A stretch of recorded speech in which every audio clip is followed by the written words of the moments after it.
Welcome again to another episode of Dialed and Driven Hockey Mentality Podcast. Chris Palmer, a mental performance coach with Piranha Training. Jeff Lerg with Goalie Mentors. Every single week, we want to come to you guys with something usable, something that hits some kind of pain point in your life, some kind of pain point in your kid's life, in your career, whatever that is. At every single level, everybody hits their head on something. And this week, we're going to talk about how to stand out.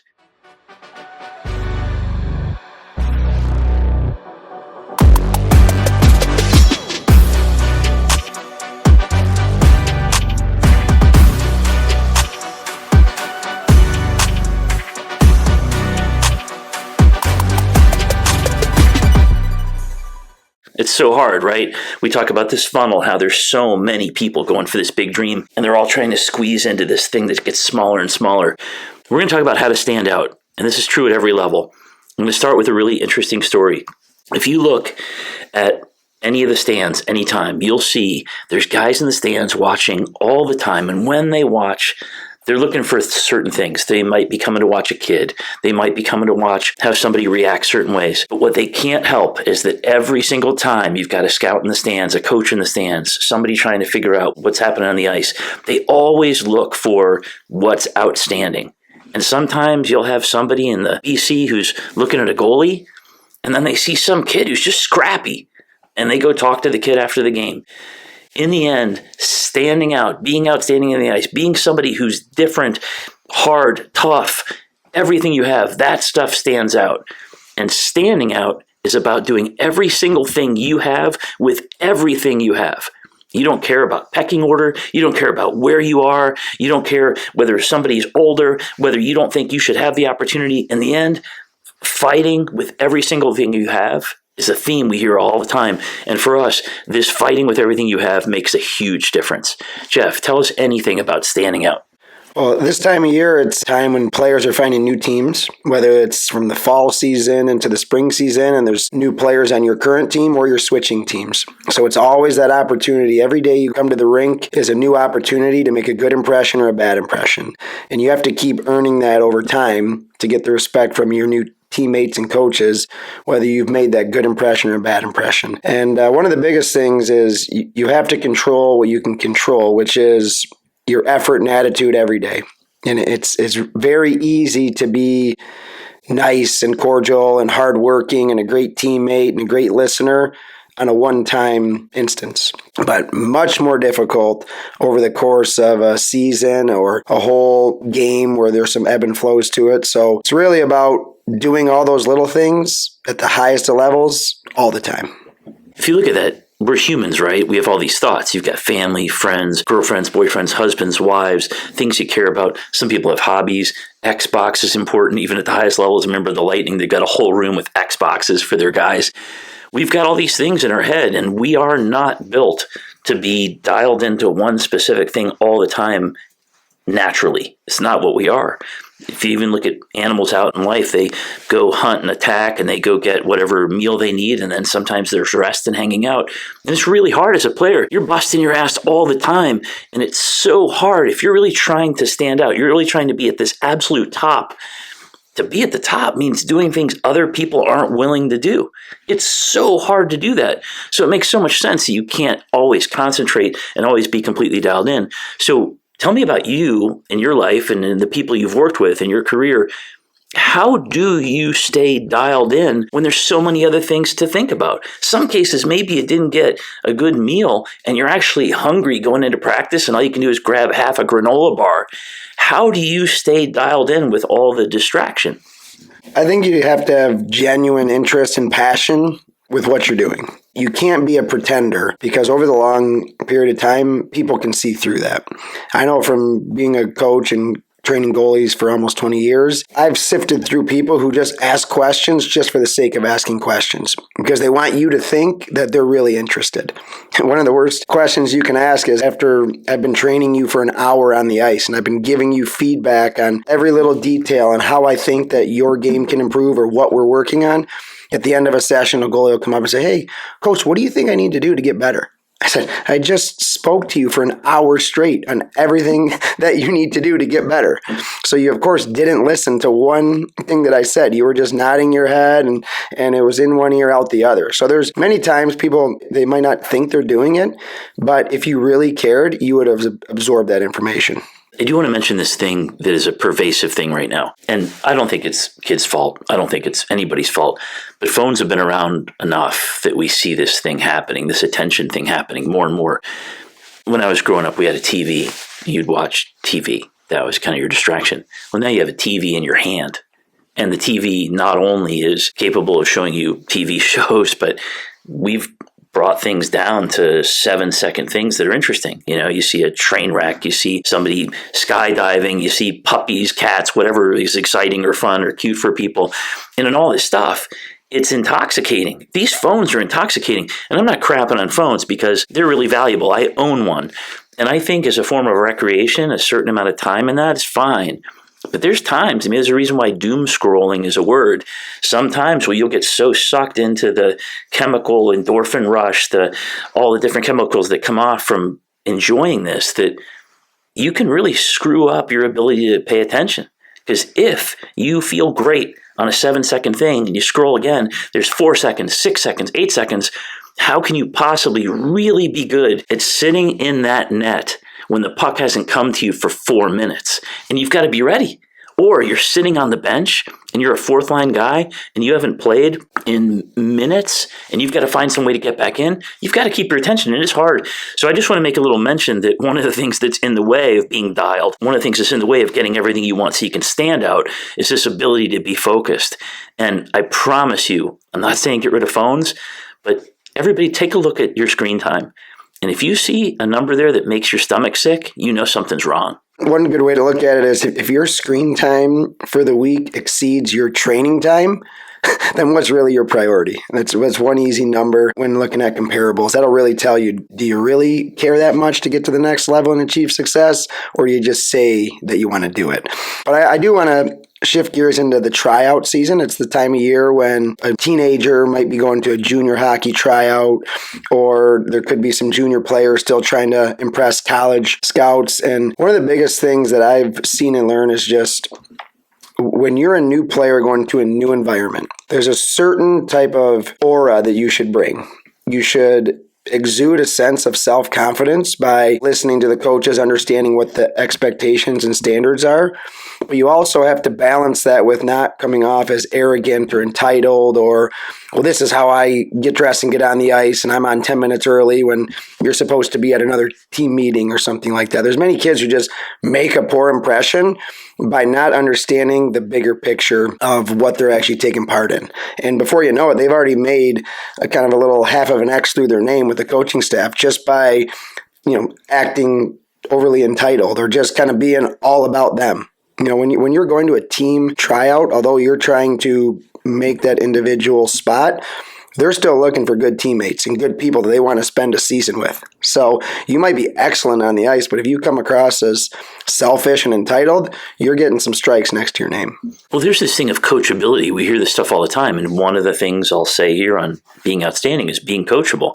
If you're a guy who, when you're asked to do something and maybe asked to do something that's more for the team than for you, it's really hard. And I'm not going to mention any names, but there's a guy who was asked to back check more. He's kind of a goal scorer, an outstanding goal scorer. He was asked to back check more by a coach at one of these higher end tournaments. And his mom goes to the coach and says, hey, my son's a goal scorer. He doesn't play defense. And he's an amazing goal scorer. So most coaches would suck that up. But this coach said, if he doesn't back check, he's not playing. In the end, being coachable at every level, no matter how good you are, coachability helps the whole thing go. Because if you look at a coach, he's sitting there on the bench and he's an air traffic controller, right? He can't have you sitting there sulking when you're not getting what you want. And he has a vision for how this is going to go. And there's no time. It's go, go, go. You know how fast these shifts are.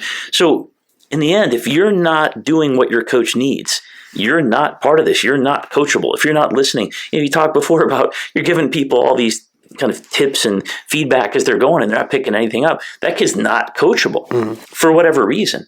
So I think in the end, there's this desire in all organizations. Remember, even at Nike, I remember thinking that they always have the best guys. But I remember one of the higher up people in Nike saying, hey, we'd love to have the best guys, but we want the best guy we can get that's a good fit for the team. Because in the end, if you have somebody toxic, you have somebody who's self-important, somebody who's arrogant, you can't get the whole team moving. It's a morale killer. Right, and the people who've been around take notice to that. The people who are at a certain level and have success, they can weed out the people who are just kind of pretenders or seeking out that opportunity for the coach to see them or make it a big point of it. When I was a teenager, I played in Omaha in the USHL and junior hockey. And after my second year there, we had a group of us. We enjoyed our time, being teammates. So we agreed to meet back up in Omaha during the summer, like during the next season's training camp. So players were trying out for that team. We just wanted to go back and see each other one more time before we'd all go our separate ways to our colleges. And I saw my old coach there. He was behind the glass watching the goalie. And it was like every 5 to 10 seconds, the goalie was looking back at the head coach to see if he was looking at him. And I remember standing next to the coach. He's like, if this guy looks at me one more time, I'm just immediately crossing him off the list. Like, don't look for me to like you. Just go in there and do your job. You get noticed by battling hard on pucks and showing that you're engaged in the game and having all the distractions be not part of the way you're playing. Like, you're able to block out everything and you're just so dialed in on playing your game to the fullest level. That's how you get noticed. Seeking it out or asking questions just for the sake of it, just so you can kind of act like you're interested. That's not how you last. It's interesting because there is this thing of people wanting approval. Everybody wants this. Everybody likes recognition. Everybody likes approval. It is universal. And I think it's instinctive, just wanting to be accepted. But if you look at people as they develop, as they grow up, they want acceptance. They want acceptance from mom, dad, brothers, sisters, friends, extended family, everybody. And if somebody doesn't have enough approval in their estimation, if they feel like for whatever they don't have enough approval, it bleeds out and it creates all kinds of things, whether it's pleasing, this kind of people-pleasing thing, and they're extra schmoozy or nice. It's an insecurity-based thing. And it's really, really hard. And if you have that, which I understand and is natural, it does hold you back because you're so worried about pleasing that you're not doing the things that lead to pleasing. Because in the end, it's like worrying about trying to score goals instead of doing the things that lead to goals. So the answer, if you feel like you're especially kind of a people pleaser kind of person, if you want to please your coach, go kick ass. Go give everything you can. Be nasty on the ice. Be every single thing you know to be. Be in the right places. It does bring up this other thing. There's something amazing about ice time that I don't think people realize. And I heard this thing the other day, and I shouldn't be surprised at this, but I was totally surprised. Somebody talked about Quinn Hughes, who's amazing, right? Vancouver. Quinn, they said, oh gosh, he had the puck on his stick for 90 seconds. It's amazing. 90 seconds in a game where he's playing 20-something minutes. He's got the puck on his stick for 90 seconds. Think how small that is where you actually get the puck. Right, and you're speaking of 90 total seconds in the whole game. That's what's crazy is that he had to spend all of his time doing all the other little things, and then he didn't have the puck on his stick for more than 90 total seconds out of a 60-minute game. But he kept getting more and more ice time because he was doing everything else well. I've talked to guys in the AHL who are so frustrated that the puck wasn't on their stick but for like 10 seconds. But that's how this goes. This is a bouncy ball. It's a flat bouncy ball that bounces all kinds of ways. There's a reason why they call it lucky bounces, because sometimes it does go around. You got this stick you're chasing around. You got people killing each other. It's really, really hard to have any puck possession. So if you're only focused on puck possession, then you're not doing all the things that help you get that puck possession and help the team. And doing all the right things, whether it's being nasty in the corner, whether it's being a guy who back checks with every single thing you have. You bleed back checking. You dive to find a way to stop that puck. Doing all these things, crashing the net, communicating on the ice. You being in the right places makes a lot of sense. And just as a backup for this, there was a scout for London Knights who said he not only looks at those things, but he looks to see whether people go where they should go next. Because you're spending all this time without the puck. Doing these things off the puck matters so much, because if you're doing all the right things and some puck luck comes your way, or it's the time for the puck to come to you, you're in the right place and you can make something happen like this. And this London Knights scout actually looks for whether people do the things they're supposed to be doing off puck. And if they're not doing the right thing next, just stops watching. It's amazing. when you want to make a good impression, you want to stand out, when your number's called, it's time to execute. And I know from speaking from the goalie world, there's obviously many times where you're sitting on the bench because only one goalie's playing, whether you're sitting on the bench for game after game or you're a youth and you're kind of in and out of the net. Your only job is, when your number's called, is to execute at your highest level. That's how you stand out. That's how you make a good impression on your team. And a little backstory on my time, Michigan State, I came in and my goalie partner, he was an All-American as a sophomore. So when I came in as a freshman, he was a junior. I had a difficult time trying to stand out over him because he was already 2 years in. He had success, self-confidence. So of course, at the start of my freshman year in college, even though I was the junior hockey player of the year, I was sitting on the bench. First 3 games of the regular season, I'm on the bench. And that was to no surprise because we had an experienced and really seasoned goalie. Well, the way I made a good impression, the way I stood out, was that I got my first start in my NCAA college career at the number 2 team in the country at Cornell, which is known to be a very loud and intimidating rink. And someone who's now a friend of mine, Topher Scott, we had played juniors against each other. We've gotten to know each other, but he was a player on Cornell. And he told me, which is also to no surprise, that before the game, all the guys are looking at who's starting in net, and they're kind of laughing or joking, like, hey, it's point night. We got this 5'5" goalie in who's never played a college game, and kind of joking that they were going to sweep us because we had lost the night before.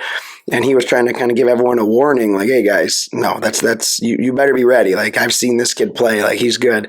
And I made my great impression by going into the number 2 team in the country and making some big saves in the third period, and we find a way to win by a goal. But that was my first collegiate start. But that was my time to either sink or swim. Because if I didn't succeed there, who knows how long it would have been until that next start. Because I'd already sat 3 straight games. So when you get your chance, you got to find a way to stand out. And it's no one's fault but your own if you don't. It brings up this great point. If you think about this, you can believe in this pecking order thing. You can believe that when you go to USHL camp and there's guys who are 20 years old there and you're 16 or 17, that, oh man, I can't expect to be that.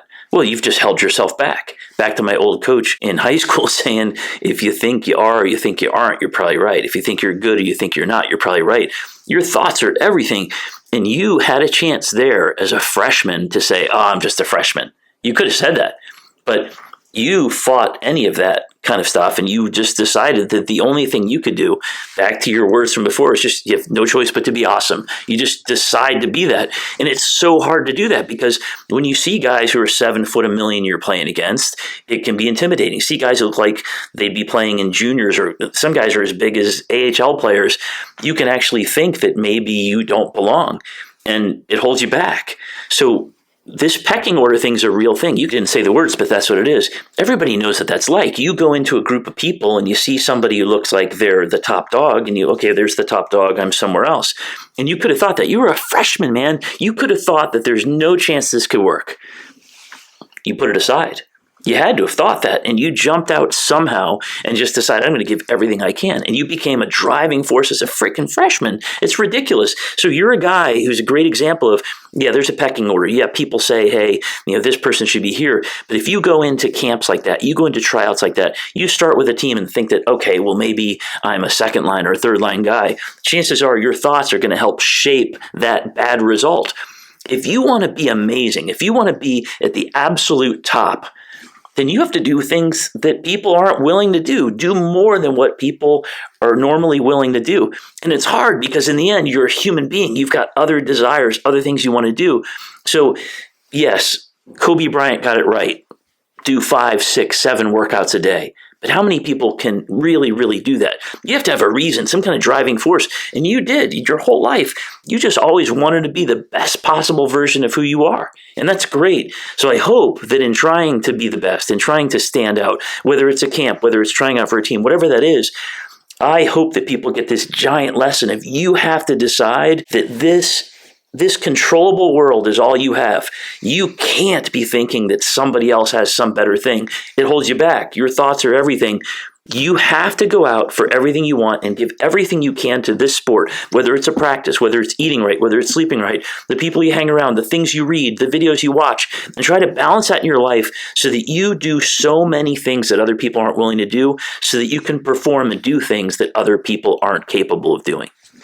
Exactly, and you really can't fake the true confidence. Like, you really can't. When you go into a situation that's new, those that are intimidated, they might act a little bit more fake because they really don't believe that they did all the work necessary to be confident.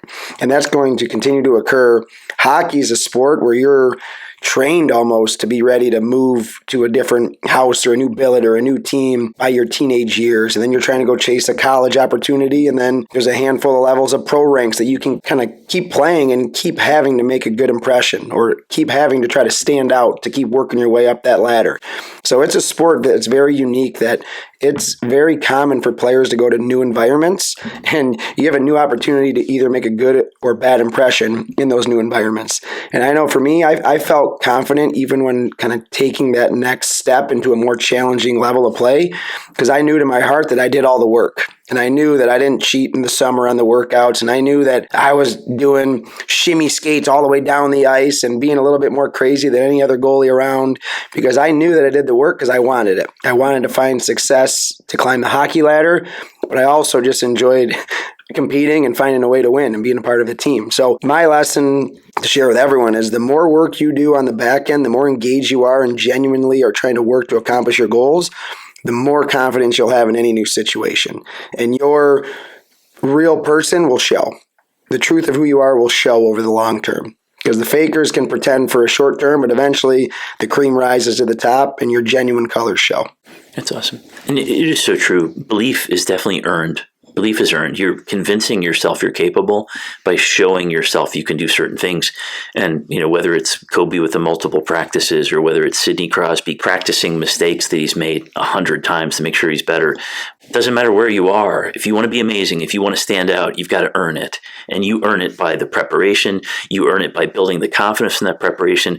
And you build it by getting out there and trying to put aside fear. It's so hard. Put aside fear and what people think about you so you can give every single thing you have to be the most outstanding person on the ice. That's the thing. There's this many spots, and this many people into this funnel. If you want to be amazing, you got to earn amazing. It's the truth. So really, as a summary for today, the most useful things we can come up with for helping people be outstanding is 1, have a great work ethic. 2, earn your belief. Get out there and do things that help you get better. Give as much as you can to this sport without getting burnt out. That builds your confidence. Be somebody who has great integrity, somebody who actually cares about their team, somebody who's flexible, somebody who does what the team needs, somebody who's coachable, somebody who resets quickly. Don't be the guy who's shrugging your shoulders and falling apart. And be the guy every single time that has some sort of driving reason to keep working hard when it's so hard to work. Be that guy and you stand out. There's no guarantee you're going to get to this place you want to get. But I say go for what you want, go for what you care about, or die trying. And that's the lesson. Jeff? Yeah, excellent. And when you do those things, you'll enjoy the process. You'll learn from the failures, you'll grow, and you'll work to accomplish new and more difficult goals. And there's no better feeling than setting that goal and accomplishing it. And that's why we do this. That's why we love talking about our experiences, and we're working to inspire and educate the next generation of athletes and families. So appreciate everyone listening. Remember to stay dialed and stay driven on your goals. And we are at Dialed and Driven at Gmail and at Dialed and Driven on social. Thanks again. We'll chat with you soon. Jeff Lerg! One of the best saves you will ever see, keeps this game alive. Chris Palmer again, the Hockey Mentality Podcast, Dialed